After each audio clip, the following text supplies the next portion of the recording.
Title: The Chief Who Sold Our Land. Scene: 1. The Hook, the night I overheard.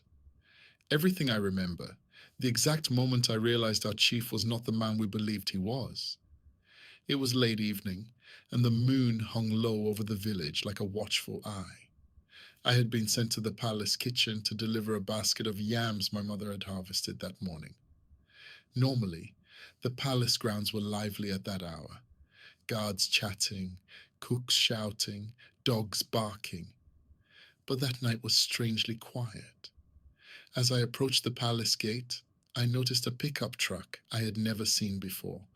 2 men in city clothes stood beside it, talking with Chief Badu. Something about the way they looked around made me uneasy. Instinct told me not to walk straight into the courtyard, so I stepped behind the palace wall and listened. One of the men said quietly, "This land is perfect. The company will pay very well." Chief Badu chuckled. "My people don't understand these things," he replied. "Just bring the papers."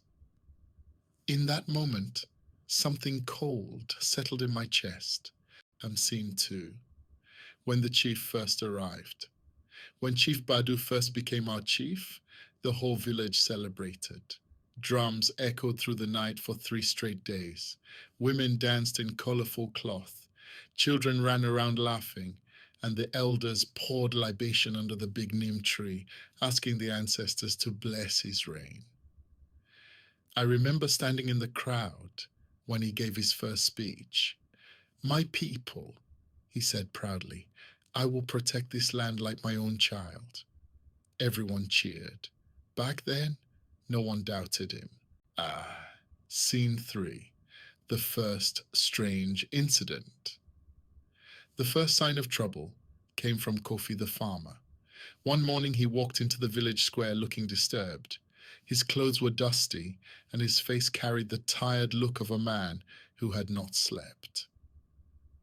"My cassava farm near the river has been taken," he told us. "Taken by who?" someone asked. Kofi hesitated before answering. "The palace." People exchanged confused glances. Sometimes chiefs reassign land for community projects, so at first we assumed it must be something like that. But weeks passed. No project appeared. Instead, a tall fence appeared around the farm. Scene 4. More land. Disappears. Soon, it wasn't just Kofi. Amma the widow lost her cocoa trees. Old Mensa lost part of his maize field. Each time the same message came from the palace messengers: the land is needed. But nobody could explain what it was needed for. The whispers began slowly, first among farmers, then in the market, then at the evening gatherings under the neem tree. Something was wrong. Scene 5. The secret deal. Then came the night I overheard the conversation. As I hid behind the palace wall, the men from the city spoke in low voices. "Once the surveyors finish, the company will begin construction," one of them said. Chief Badu nodded. "Good, but the trucks must come at night. The villagers ask too many questions." My hands tightened around the basket of yams. They weren't reclaiming the land for the community, they were selling it. Scene 6. The village begins to notice. Over the next year, strange things started happening. Surveyors with measuring tools walked through farms. Trucks came late at night. Red markings appeared on trees and rocks. Farmers were quietly told to move their crops.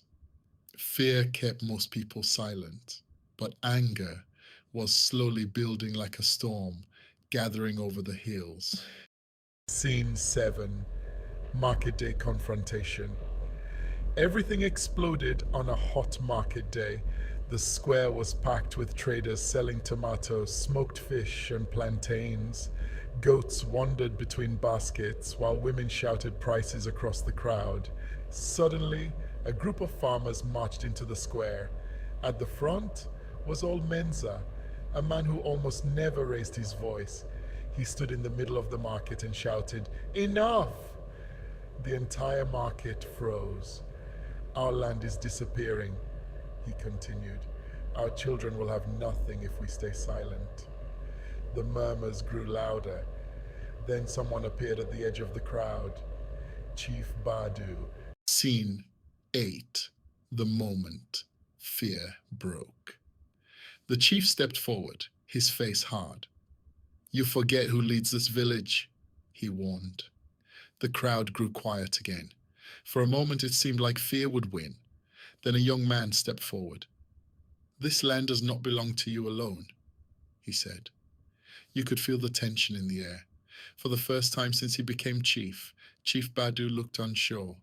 He had finally realized something. The people were no longer afraid. Scene 9.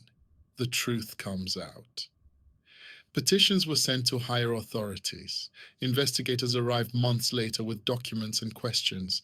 Eventually, the truth was revealed. Large portions of our village land had been secretly leased to outside companies, signed by Chief Badu himself.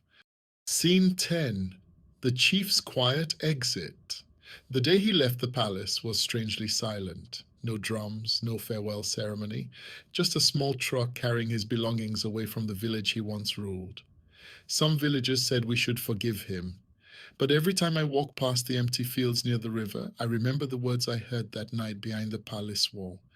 And I remind myself of one thing. A wicked leader can only rule for so long before the truth catches up with him.